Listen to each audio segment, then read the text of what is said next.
Today, we're talking about how our self-worth is kind of linked to the labels that we identify with.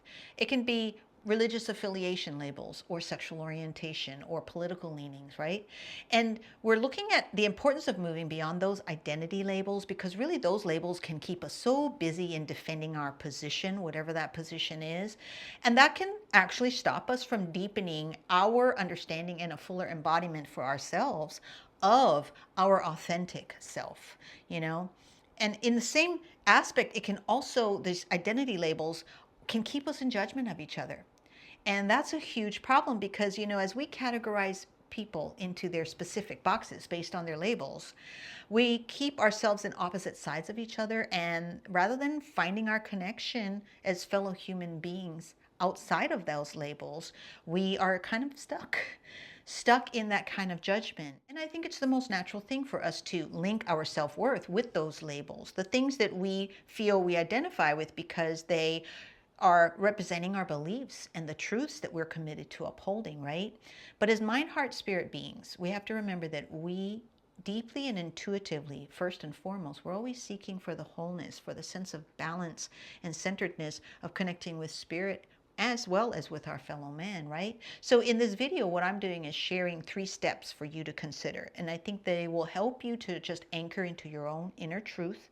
They will help you own your experience through mindful action and honor your path while respecting other people's journey. And then by the end of this video, I think you'll have a practical process to just be more grounded in yourself and embrace your self-worth as equally valid, not more, not less than, and then just have some inspiration for taking your own balanced action, just quietly and steadily to honor the life that you are living.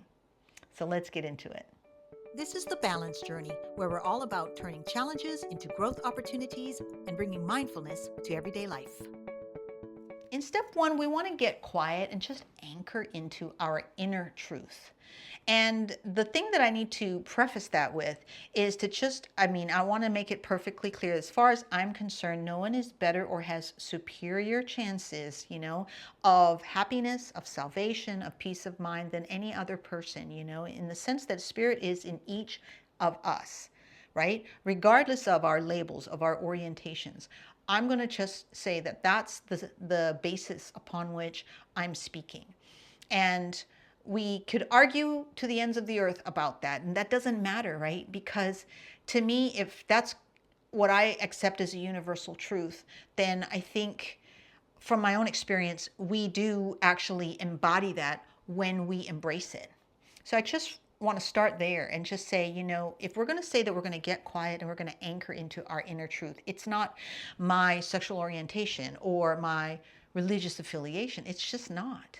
It's something that goes deeper. And when we find the depth, we actually realize that the same things apply, even if on the outside, in this physical experience of our life, we dress differently and we go to different churches or we don't go to church at all or anything like that. Okay, so let's just start there. And in that sense, we really are much more of a blend of our religious, our sexual orientation, and our political outlooks. I mean, we are not just something, right? I mean, we have so much more going on about us, and that also is shaped a lot by the life that we're living, by the experiences that we're having. And I think if we establish that, God is with each of us and God is for each of us. So the experiences that you're having, that I'm having, we're going to start by just saying, okay, they're valid the way they are. But now we're going to just say, regardless of those external labels, I want to get quiet and I just want to anchor into my inner truth. Okay. And in that sense, what we're just doing is we're saying, I want to measure my self-worth by how I am doing at living the universal principles that are at the core of my character. If God is really in each of us, if there's a part of God within us guiding and helping us to get the clarity when we need it, and at least in my experience, that is a true statement. God is with me always, and I've not gotten that from a church or from any other thing. So if God is there, then when we're saying, I am basing my self-worth on all these identity labels, but now I want to get quiet and I want to anchor into my more inner truth, then I have to ask myself, how am I measuring up to living the principles that are at the core of my character. And maybe some of those principles come from your religious affiliation or other things. But really and truly, we all have that universally given moral sense. So, how are we doing there? That's the question we're asking ourselves, okay? So, what does that look like in practice? Well, in a sense, what I think is important is if we're trying to get quiet and anchor into our inner truth, it's obviously not just a one time thing. But whenever we're pausing and we want to reflect, the first thing we want to do is just to have quiet, turn your TV off, tell yourself that you're not going to let your mind justify things or defend yourself, right? Just trying to stay more quiet and not really like meditation, but just in this conversation now. And I mean, you're asking yourself, you're kind of contemplating because you know yourself best, but you're also asking spirit, like, what do I know to be true about myself when no one is watching? And self-honesty there might show you that there's some things I'm not so proud of. But what are the intentions behind what you're doing? Let's say you're not proud of something that when no one is watching, the way you think, the way you behave. But what is really underlying that? In most cases, you're going to realize that when you ask yourself, what is true? What do I know to be true about myself when no one is watching? You're going to be looking for those moments of character, those moments of integrity. And what do I value when there's no audience to impress? And you just want to keep it simple. I mean, you're just analyzing your core values. And sometimes you haven't even really thought about them, especially if you very much have been attached to your identity labels on the outside. You haven't taken the time to just say, well, how does that filter into just basic core values? And for me, I'll say for me, accountability is a core value, like I will take accountability, but I do expect accountability that others take as well, right? Just this balance of accountability or reciprocity, like I'm willing to give, but I'm also watching for, is there a lot of selfishness and just taking? Is there reciprocity? Or another one for me is, as a core value is humbling myself to divine guidance. And so, I'm asking myself, how do I measure up? What do I know to be true about myself when it comes to those things? How am I doing on reciprocity? How do I feel I'm doing on being humble and seeking guidance from spirit? And you're just asking yourself, how am I honoring my values? Okay. And that's where we're just pausing and reflecting. And then you're also asking spirit for help, because you want to be able to say, please help me to identify where I might need better balance, better boundaries, better communication, because I want to walk this walk. I want to be as fully embodying these values that I believe in. I don't just want to talk the talk, right? And so I need to be knowing what is living these principles when I'm feeling challenged. What does that look like? Because we know on the surface, we know that people of a religious affiliation will be arguing with people of sexual orientation. I mean, right? There's political beliefs and all of these types of things. So we know that when we're feeling challenged, then we're claiming our identity label as our self-worth. And now what we're doing is we're just saying, nope, what does living these principles look like when I am challenged? So you got to first know, what is that inner truth for me? What are the core values that, regardless of the labels and all of the vocabulary that they use for their ideology or their theology, what is the core values? And you're going to find that those are very universal, love, integrity, things like that. And you're going to apply this now in step number 2. Okay, so step number 2 is really then, as you've really gained your own awareness and just really anchored into that inner truth, you're owning your experience through mindful action. And that's really about like not needing any others to support you or join you. Like on the surface, that would be like, join my political affiliation or, join my church or anything like that. You can invite, you can be really enthusiastic, but you don't need it to validate your self-worth anymore. Well, maybe you never needed it there, but But it just kind of shifts things. When you start to say, I'm going to own my experience within this label, with my sense of self worth, not as the label, but as myself and the values that I really and truly uphold, right? And then you're just about saying, look, I'm just going to take mindful action guided by my principles and by also the leading of spirit from my settledness of inner truth. So you have to have had that first step, and you've got to come to that enough until you feel very anchored in that and very settled for yourself. And then you're saying to yourself, okay, well, what is that going to look like in practice, where you're owning your own experience? Because there are going to be people who challenge you, in not because they're choosing to challenge you, but just because their identity label looks so different that you're like, you know, we don't agree at all. And that's not for us to worry about really anymore. If we're really trying to find our self-worth in a new way. You can be challenged by the different ways that people think and approach things and all that, and you can notice your reaction. That's the first step, is to just say, I'm still feeling challenged by that. It's a good place to start, because then you can say, okay, I got to return myself to step one. Every time that happens, of feeling challenged or feeling threatened or feeling less than or feeling superior, because some people's affiliations make them feel superior to the other people. And that's not good either.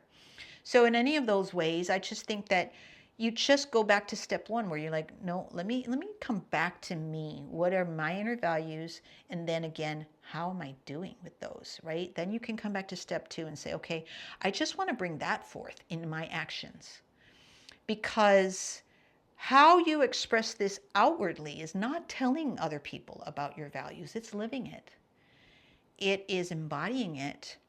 And it's that unique creative challenge of life, Because most of us, we might seem nice on the outside, and then we go back home and we're like, well, they in that identity label, blah, blah, blah, right?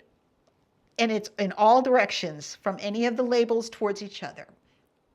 And in that, we just are saying, no, Spirit, I just want to know, what does it look like for me to choose my principles, to extend love, to extend non-judgment? How do I do that?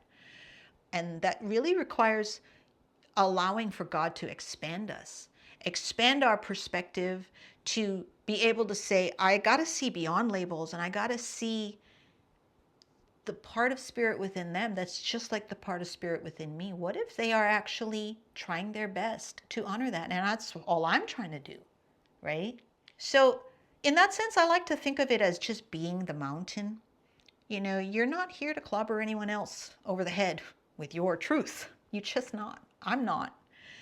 That's not what we're here. We're here to embody that, and to just say, I can start feeling more settled in figuring out, what does that look like? And you don't have to change everything, because you're not meant to, go out there and convince anybody, right?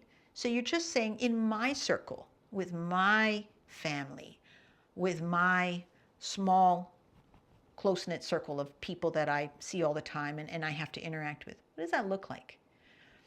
It doesn't require you to teach them anything, explain your reasons, or anything like that. You're just settling into this request of spirit, where you're saying, please help me to validate my path with you and find my center here.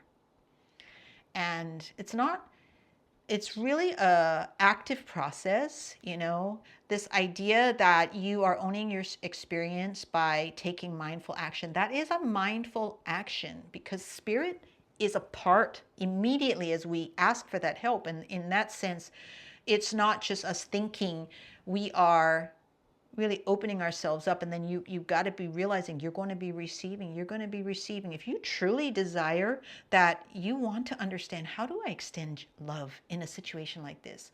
What does it look like? You're going to have your boundaries, you're going to have your I'm not going that far. But in your mind and in your heart, you're asking yourself, how do I truly allow for your love to come through? And how do I truly interrupt the judgments, because they keep flaring up for me, right? And the incredible thing, is that when you own your experience, When you own your experience in this way, people actually respect you more because you are exuding a vibration. It's not a passive vibration, it's not an aggressive vibration. It's just this solid and steady vibration because you're staying focused in this mind, heart, and spirit circuit and knowing that this is a mindful action I am taking to seek for uh, more centeredness and a perspective that allows me to understand my place within this, to know that I'm not responsible to convince anyone else, and how I can embody the values and the truth that I'm receiving here, you know? That's just you choosing to remain active. And that's a beautiful thing. It changes a lot and it actually clears things for better connections with people of different identity labels and so forth. It really, really does. Because you're seeking for this heart to heart, spirit to spirit, soul to soul, you know, and you might not always find it, but you are definitely desiring that, and God definitely supports that. Therefore, we will find the inspiration and the support in seeking for that connection, even when we are completely in different camps for political, sexual orientation, or religious backgrounds. You know, so it's really true that when you stop needing others to validate you and who you are, relationship, true relationship becomes possible. And I just think that's beautiful. So as we wrap up this second step, you know, just remember that you are an active part of any interaction, any communication where you commit to sharing your truth. You know, you have your values. You have the way you feel you need to live those values. That's fine.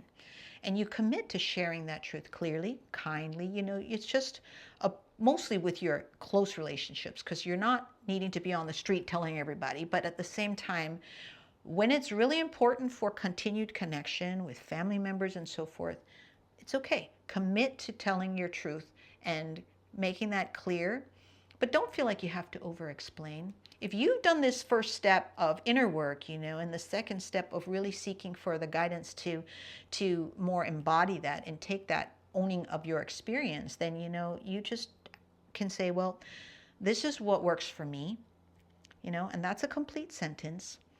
It should be always with the humility that says, I am seeking for God's guidance in this, you know. So no arrogance, just staying humble and just willing to let Spirit guide you to any pure applications of your values as you live your life. Because we should be returning to this process frequently, because we're going to continue to be challenged and continue to want to embody more the deep self-worth that is the mind, heart, and spirit circuit that we are. This final step now, step number 3, is about holding loving boundaries on yourself and with others. And we want to hold loving boundaries with ourselves and with others, especially when we feel that we're being treated as someone who's less than the other person, like if they seem superior to you or something, you know, because all they're seeing maybe is our identity label. In that sense, you know, they just think they figured you out, so they've written you off, right? Or they're challenging you. And, you know, in that time, to the idea of holding loving boundaries with yourself and with others, let's separate that. Okay, so what does it really look like? Holding loving boundaries with others, in my opinion, that's where you're like, you don't have to defend yourself aggressively. And if you've done steps 1 and step 2, you won't even feel the need to, because you really have come home to your own sense of groundedness, right? But you don't have to defend yourself aggressively. You don't have to cut them off dramatically. You just are simply holding a quiet and unshakable standard of honoring your path. And you can pursue better communications in your closest relationships, because you do want to seek mutual connection and respect. And I promise you, you're going to make breakthroughs. You know, anyone who has an open mind and a willing heart in your family and so forth, you know, as they see you standing steady without making them have to come over to your side, but also saying, I don't feel led to come over to your side either, right? Then you're going to find those connections, and it will be okay if you need to let the casual relationships of life fade away if that's needed, Because in holding boundaries with others, you're just saying, I'm going to be that mountain, and I'm going to stay anchored in this. And yet you also have to hold boundaries with yourself. And what I mean by that is that you've got to continue to catch yourself, I got to always watch out for, am I still condemning others? Am I judging them? And you want to just keep desiring for this humble mindset that says, I really don't know everything.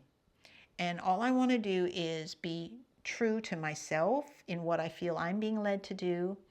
But I need to remember that if we all have a part of spirit within each of us, then we're all being led. And we're not being led toward each other so we can all be the same, I think the idea that instead of looking for the things that make us all look the same, because we're never going to have that, we don't need to be uniform. But we do want to look for the things that unite us. And those things are always going to be the direction we're trying to head. That unites us usually. The intention that we feel is behind our actions and our words, that is something that unites us. And so that's what you want to look for in holding those boundaries with yourself. Just don't immediately assume the worst of the other person. All you can do is try to embody that for yourself and live that, right? You want that person, the other person, to also not assume the worst of you, but that's okay. That's where you're holding boundaries with them. But now, in holding boundaries with yourself, you're saying, I will not assume those things. And therefore, I will remember that as Spirit is leading them and leading me, we're being led toward greater knowledge, greater awareness, and a deeper connection with universal truth. And so, yeah, we're going to encounter people that, they'll keep idolizing their identity labels, and they will not really be focused on owning their inner truth. And we're just going to have to let that go. It's okay. You may find even that the group that you decided you were so passionate about, you've taken from that what you needed to have or what you needed in a portion of your life, and you've moved beyond that because you are now listening to Spirit's leading, and some of the group think is just not supportive of that anymore. Always listening to the inner leading of Spirit is the number one thing. And thinking, oh, but that's going to take me away from my safe place of, the people I identify with, it can't. Because again, with all of us having the same part of Spirit within, you're going to basically like say, okay, well, I'm no longer in this tier, I've found a new tier of people. And maybe we all have different identity labels, but we connect on a soul and a soul level. We're connecting, we're understanding each other, even if we're not needing to do everything together and agree on everything. We're connecting in the sense of what direction are we headed and what is the intention. And even if you don't ever find a whole bunch of that, you are more settled. You, in your own circle, have found your sense of self-worth, and you feel very grounded in it because it's not about your identity label. It's about the truth that you're upholding and the way you're doing it. Nobody can do it like you can do it. Nobody can do it like I can do it. We each will have our own way. And so, let's just remember, boundaries are not walls to keep people out. And they are just guidelines that we have to hold ourselves to, and they will actually free us. They'll free us from worrying about how anyone else is living their truth. When I can hold boundaries with others, there will only be so much, and I will say, sorry, this is where I'm at, and that's my complete sentence there. We won't be so afraid that they're coming at us with what they call their truth. And, we can just then focus on developing the fullness of our own life and trust that they are trying their best to do the same. They are trying to develop the fullness of theirs. So as you think of these 3 steps, it's just about honoring the path that you are on, just really understanding that for yourself. And so to bring this all together now, if you have these 3 steps and you understand, okay, I'm going to anchor into my inner truth. I'm going to own that experience, my experience through mindful action. How do I live this inner truth? And I want to honor my path, but still respect other people's journey. Your consistent, authentic actions. That's what creates the respect and the understanding. You know, you've been trying to talk people into giving it to you. I know I wondered, why won't people respect and understand me, until I just said, forget it. You know, just live it. Do your best, Heidi. Live it. And then you're going to realize I do not need to convince anyone else of my worth. I just need to spend my time desiring to embody this life and the worth that is the spirit within, that I want to figure out how does that exude and how do I express it here in this life. And so now I just want to flip it over to you. Which of these 3 steps do you feel is the most challenging in your journey right now for seeking self-worth and seeking that settledness that you desire in your balanced journey? I'd really love to hear from you, so leave a comment below and I will see you in the next video.